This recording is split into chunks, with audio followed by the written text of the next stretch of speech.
Alrighty, welcome back, everyone. We just talked about the winners and the losers from this past weekend.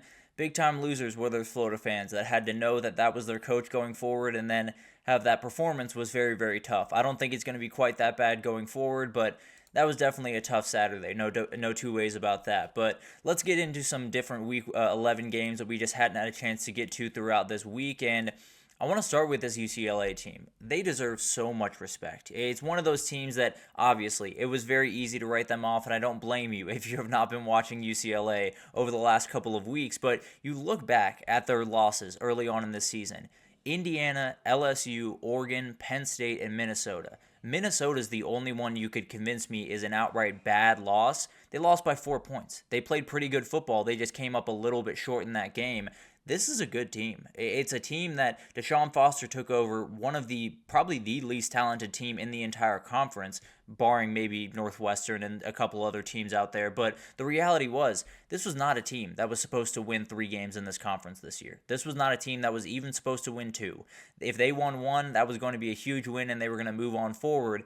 Now they've been able to beat a team that has been a perennial, at least solid team, at least tier 2 team in this conference. Caleb Johnson was held to only 49 yards and 18 carries. They didn't get anything from the pass game. He got 2 interceptions in that one. For UCLA, Ethan Garbers didn't even have his best day, but TJ Harden had 125 yards rushing. And Garbers made the throws that he needed to in the game-winning drive for the Bruins. So could not be more impressed with Deshaun Foster and this staff. It was a lot of noise around this program. It was a lot of people talking about how they're the odd man out of the teams going into the Big Ten and they're going to just be totally at the bottom. And they are at the bottom. I'm not necessarily arguing that, but this is a team that's playing much better football than I thought they would this time this season. And maybe they just finish it out and continue to play good football and sneak into a 5-win, maybe even a bowl game berth. I know that sounds crazy right now, but this is a team's playing really good football, and if you can beat Iowa this way, you can do a lot of things in the Big Ten. But staying in the Big Ten, the Rutgers got one of the weirder wins of the weekend, frankly, with all of the injuries that was going on, with all the craziness around that, and with Minnesota rolling downhill the way that they were. This is a remarkable win, and it was Ethan Kaliak-Manis that really got them going. 17 for 33, not the greatest completion percentage, but 240 yards, 3 scores. The run defense was absolutely incredible. Darius Taylor for Minnesota only had 28 yards in this game, and Minnesota as a whole had 38 yards on 19 carries. So Rutgers did their job up front, that is for sure, and it put a lot on Max Brosmer in this passing offense, and just wasn't quite what they wanted to. So this win officially, or this loss, I guess, officially knocks Minnesota out of any chance in the Big Ten. Obviously, they probably weren't going to make a run, but you never know. And then Rutgers is just a win they badly needed. They have Maryland, Illinois, Michigan State the rest of the way. If they can get to 8 wins, this is a huge year for Rutgers, especially with all of the injuries. Really remarkable bounce back for Greg Schiano and the boys after a really tough stretch this past little bit. Moving over to the ACC, another team that was still hypothetically, mathematically alive was Syracuse before this past weekend. Now, Boston College just totally took over in this game, and Thomas Castellanos actually even left this game, and Grayson James came in, and they were able to get it done. But the run game was the story. Kai Robichaud had 28 carries, 198 yards, 2 touchdowns. Jordan McDonald, 15 carries, 133 yards, and a score.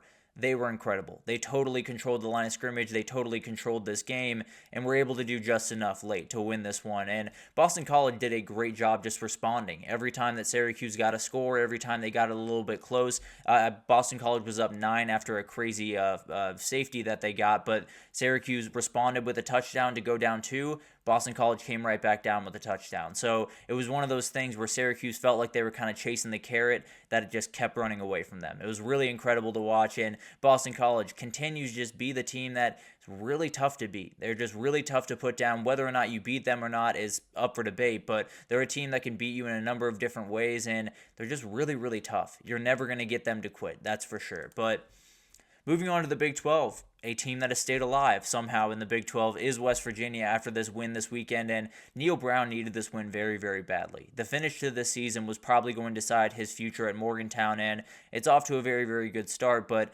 it was a very weird game. West Virginia got outgained by almost 200 yards. They were worse on third down. They had 15 less first downs, but they won the turnover battle 3-1, and that was it. That was the entirety of the game. Brendan Sorsby made a number of mistakes that I just can't wrap my head around. But at the end of the day, West Virginia was able to get the win, and West Virginia has Baylor, UCF, Texas Tech the rest of the way. So getting to 7 wins is not crazy at all. If they can beat Texas Tech, then they'll get to 8 wins. So they'll be in a really, really good spot, and I think it will get Neil Brown another year if they're able to execute that. If they lose the next 2 games, then he's probably in a really tough spot. But him and Nico Miracle coming back for the next year, I think it could be a really, really fun team in that conference. But we'll see what happens the rest of the way. Just a very, very good start for Neil Brown to at least keep his job over there in Morgantown.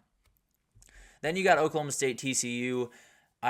We got to study this Oklahoma State team. I don't know what's happening. I don't know how this happened. I don't know how a team that had that much returning production, had that good of an offensive line, had the best running back in the country coming back this year, just fell flat. They still have not won a conference game. They are starting to get more and more blown out every single day. I mean, Ollie Gordon had 25 carries, 121 yards, and a touchdown in this game, and they still scored 13 points. I don't know how this is even possible. I don't know what happened with this game. I mean, Alan Bowman left, and the backup did come in. They turned over the ball 3 times and a turnover on downs.